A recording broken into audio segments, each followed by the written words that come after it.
My fiancé said, Coachella is more important than my grandmother's funeral. So I stripped her from the $40,000 inheritance and exposed her true colors. Before we move on, don't forget to smash that like button and subscribe, because trust me, you won't believe what happens here. I got the call at 6:42 a.m. on a Thursday. My grandmother had passed away peacefully in her sleep. She'd basically raised me after my parents' divorce. She was my rock, my safe place. I barely had time to process before I called my fiancé. We'd been together for 3 years, engaged for 6 months. Babe, my grandmother died this morning, I said, my voice already shaking. Pause. Oh, when's the funeral? She asked casually. This weekend, probably Saturday or Sunday. I'm the executor, so I need to arrange everything. Okay, let me call you back, she said, and hung up. I spent the rest of the day making arrangements, calling the funeral home, reaching out to family, coordinating everything. By 2 p.m., the funeral was set for Saturday at 11:30 a.m.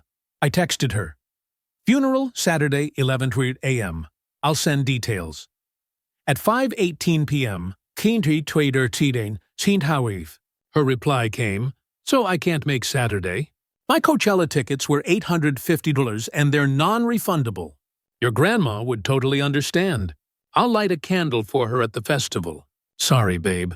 I stared at the message for a full minute.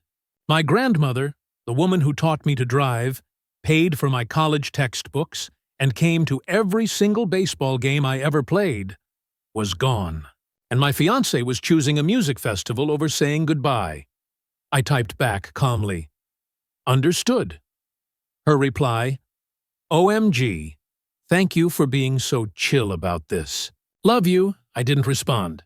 Instead, I pulled up my grandmother's will. Her estate was about $180,000 after selling her house, with $40,000 earmarked for her grandson and his bride-to-be to help start their married life. My grandmother had loved my fiancé, brought her to book clubs, taught her to bake, even called her my granddaughter-in-law long before we were married. And now she was saying festival tickets mattered more than honoring the woman who raised me. As the executor, I had discretion over that bride-to-be clause. We weren't married. Legally, she had no claim unless we were. I called my grandmother's attorney. If we're not married when the estate closes, that bequest reverts to the main estate, right? I asked. Correct, he said. Perfect. I documented everything. Screenshots, timestamps, every word of her text. Saturday morning, I buried my grandmother. Over 120 people came. My mom cried next to me. My uncle gave a beautiful eulogy. People kept asking, "Where's your fiancé?" She couldn't make it. My grandmother's best friend hugged me and whispered, "Baby, if she's not here for this, she won't be there for anything." I went home at 3 p.m., exhausted. My phone buzzed nonstop.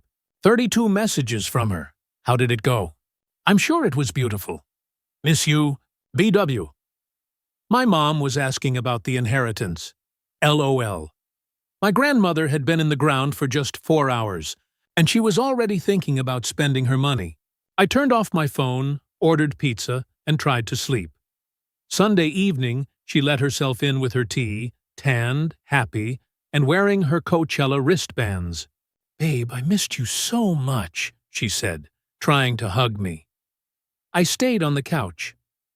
"The funeral was okay?" she asked, scrolling through Facebook photos. "Anyway, look at these wedding venue options." I looked at her, my chest tightening. "The woman who raised me is gone, and you chose a festival over her funeral." Her casual tone hit me like a punch, and in that moment, I realized something crucial. She wasn't the person I thought she was. I didn't say a word. I didn't need to, because what she had just done, it wasn't forgivable, and that was only the beginning. I couldn't believe she was sitting there like nothing had happened, talking about venues and deposits, while my grandmother had just been laid to rest. Her Coachella wristbands glinted in the dim light, a smug reminder of the choice she had made. My stomach twisted with anger and disbelief. Look, I said finally, my voice calm but firm. You didn't come to my grandmother's funeral. We've already discussed this. The tickets were non-refundable, she said lightly, and your grandma would have totally understood. She always said, live life to the fullest. I was honoring her in my own way. My hands clenched into fists. Honoring her? By being absent? You mean ignoring her? Choosing a festival over saying goodbye to the person who practically raised me? I asked, my voice rising. She blinked, then laughed softly. Babe, it's just one day. You're being dramatic. I realized then that she had never really understood what family meant, what loyalty meant. My grandmother had loved her like a granddaughter, brought her into our family traditions, treated her like one of us. And this was her response. I opened my laptop and pulled up the will. My grandmother had left $40,000 specifically for her grandson and his bride-to-be to help start their married life. But that clause depended on marriage, and we weren't married. Legally, she had no claim. Morally, after today, she had even less. I called the estate attorney. I want to confirm the clause for the bride-to-be, I said. If we're not married, that money reverts to the estate? Yes, that's correct. You have discretion as the executor, he replied. Perfect. Over the next few hours, I documented everything. Screenshots of texts, time-stamped messages, her excuses, her smug smile. Every proof of disrespect. Saturday had been the funeral. She was absent. And now she was casually trying to plan our life using money she had no right to. Sunday evening, she stayed, chatting, sipping her tea, scrolling through my phone. I stayed silent. The silence itself spoke volumes. She didn't notice, or didn't care. You've got to tell me the amount we're getting, she said suddenly. I found this amazing wedding venue with a waterfall. It's $45. With Grandma's money, we can totally afford it. I'll put down the deposit today. My blood ran cold. The woman who skipped my grandmother's funeral was already scheming to spend her money. I stood, finally. You're not getting any inheritance. Not a dime. That money was for my bride-to-be. You're not my spouse. You never will be. Leave my apartment. Her face changed. Shock, disbelief, and then anger. What? Get out? My father is a lawyer. You can't do this. I just did. You chose a music festival over basic human decency. That was your one chance to show me who you are. You failed. She grabbed her bag, screamed, threw her tea at me. It bounced harmlessly off my chest. You'll regret this. I didn't flinch. She stormed out, slamming the door so hard the hinges rattled. I sat in silence for the first time in days and felt calm. By Monday, her parents were calling. They were furious, demanding that I give her the inheritance she wasn't entitled to. I explained calmly, legally, morally. The money was never hers. She had zero claim. She didn't know it yet. But this was the start of a long, humiliating lesson. She thought money and manipulation could fix everything. She was about to learn that respect, true respect, couldn't be bought, bargained, or faked. And the best part, I had every single text, every time-stamped proof. The will was clear. Her absence was documented. The consequences were real. She had just lost her grip on the life she assumed was hers. By the time I went to bed Monday night, I knew one thing for certain. She wouldn't get what she wanted, and she'd never see it coming. But the drama wasn't over. She would fight, she would scream, she would threaten. And that was when I had to stay calm, document, and let the law do the work. Little did she know, the next confrontation would change everything. Monday morning, my phone rang at 7:32 a.m. An unknown number flashed on the screen. This is Attorney Hoffman. I represent the family of your former fiancé, a firm voice said. We need to discuss the estate situation. I leaned back. Nothing to discuss. She has no legal claim. Your client's daughter has certain expectations. She attended Coachella instead of the funeral. She's not getting a dime, he continued. but we're prepared to argue implied contract and promissory estoppel. I laughed softly. You're a lawyer. You know that's garbage. The will is clear. She's not named, she's not married. And now she's formally excluded. Tell your client to accept reality. The attorney sighed. We'll be filing. Let him try, I said. She has no standing. I called my estate attorney immediately. Heads up, my ex's dad just called threatening to sue. He chuckled. She has no standing, but good. Let's make it official. I'll add a clause formally excluding her from any claim. Documented cause. Missing the funeral. I'll draft it today.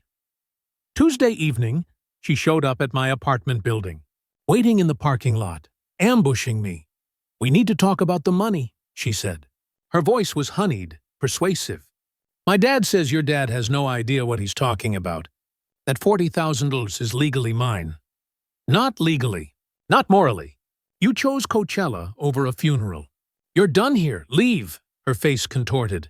Then you're breaking up with me? Yes. Someone who abandons their partner at a funeral isn't someone I want to marry. You're insane if you think otherwise. Tears started streaming down her face, not sad tears, manipulative, calculated ones meant to guilt me. Babe, please. I made a mistake. I'm sorry. I can change. We can talk. I'm pregnant, she whispered, pulling out her phone with a positive pregnancy test. I stared. Even if that's true, I still wouldn't marry you. And you still wouldn't get the inheritance. You chose festival tickets over respect. You abandoned me, my family, and my grandmother. Her face went blank, then furious. You're such a... I cut her off. Leave before I call the cops. She pulled out her phone and started recording, screaming to anyone watching. He abandoned me and stole my inheritance. Go ahead, post it. Everyone will know you went to Coachella instead of a funeral, I said calmly. She left, but her chaos didn't end there. Her mother showed up the next day at my office, screaming, demanding answers. Security escorted her out. I explained calmly. The money was never hers. She had no standing. Even her father tried, filing complaints and threatening lawsuits. All dismissed. Every single attempt cost them thousands. And none of it worked. Every move was documented, every violation backed by evidence. Through it all, I stayed calm. I had the law on my side. I had the truth. She had nothing. And the more she tried to fight, the more obvious it became to everyone around her. She had chosen entitlement and selfishness over respect, loyalty and decency. I spent that night alone, exhausted but relieved.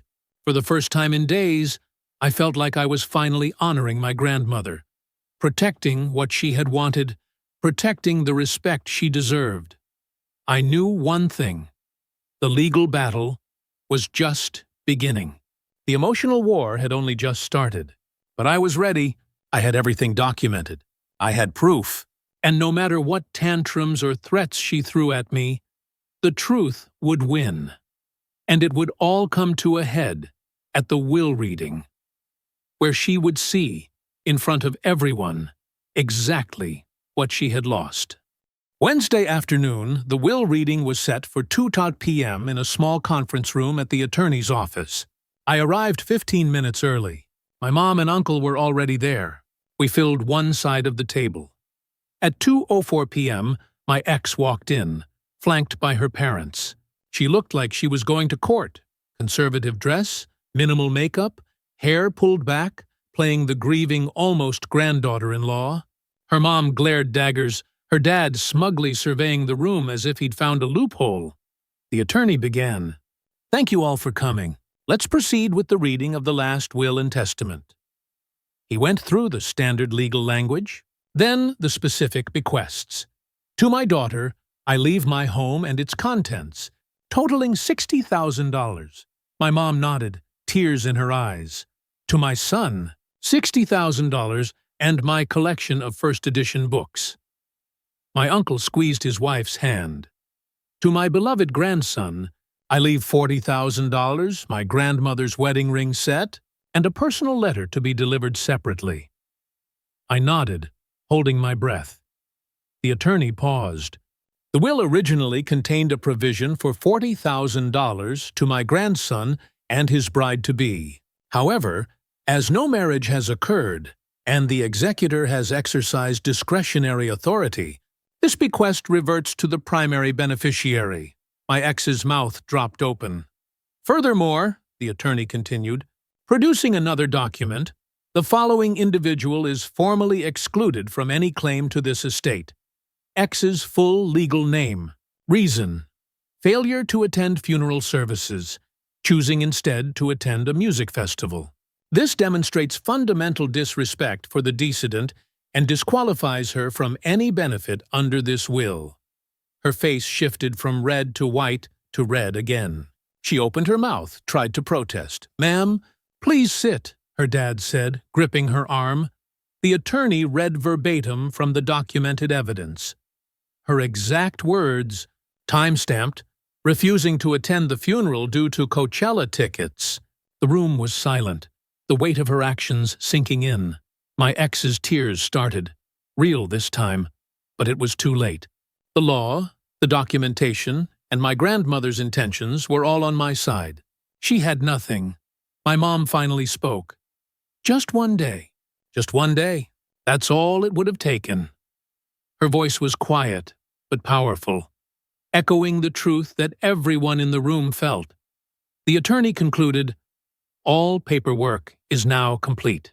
Distribution will proceed according to the terms outlined."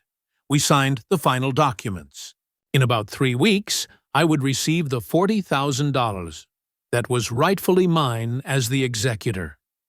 Later that evening, I opened the envelope containing my grandmother's personal letter.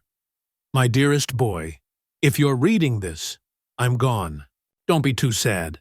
I had a good life. I'm leaving you money because I trust your judgment and know you'll always do what's right.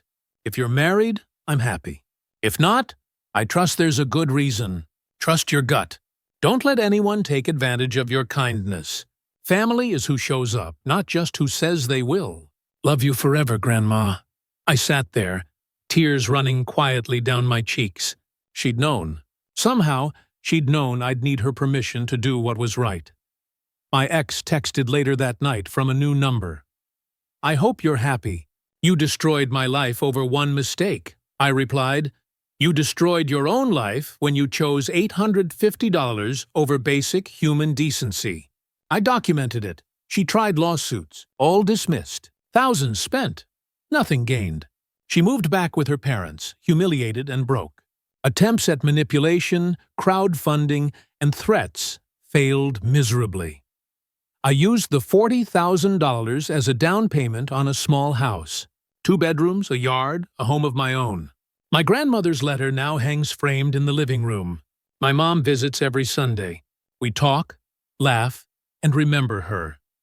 6 months later, I started dating someone new. Honest, kind, present. She asked about my family, my grandmother. We visited the grave together. I realized then exactly what I had lost with my ex, and what I had gained by standing up for respect, decency, and love that actually shows up. Some still say I was harsh, but this wasn't about money. It was about respect, about showing up when it matters most. My grandmother had spent her life showing up for those she loved. I just made sure her legacy was honored, and in the end, my ex got exactly what she deserved. Nothing, and I got exactly what I earned. Peace, clarity, and a life built on respect. Top Reddit comments say things like, "Wow, I didn't see that twist coming." Choosing Coachella over a funeral. Unbelievable. She played herself perfectly. Karma at its finest. He got what he deserved. No, she got what she deserved. Respect and decency matter. I felt that ending deep. The grandmother's letter just seals it. One of the best stories I've heard here. The way he handled it legally and morally is inspiring. This is a masterclass in standing your ground without losing your mind. $850 ticket over family? Some people really have no concept of priorities. The part where the will was read? Chef's kiss. Perfect justice.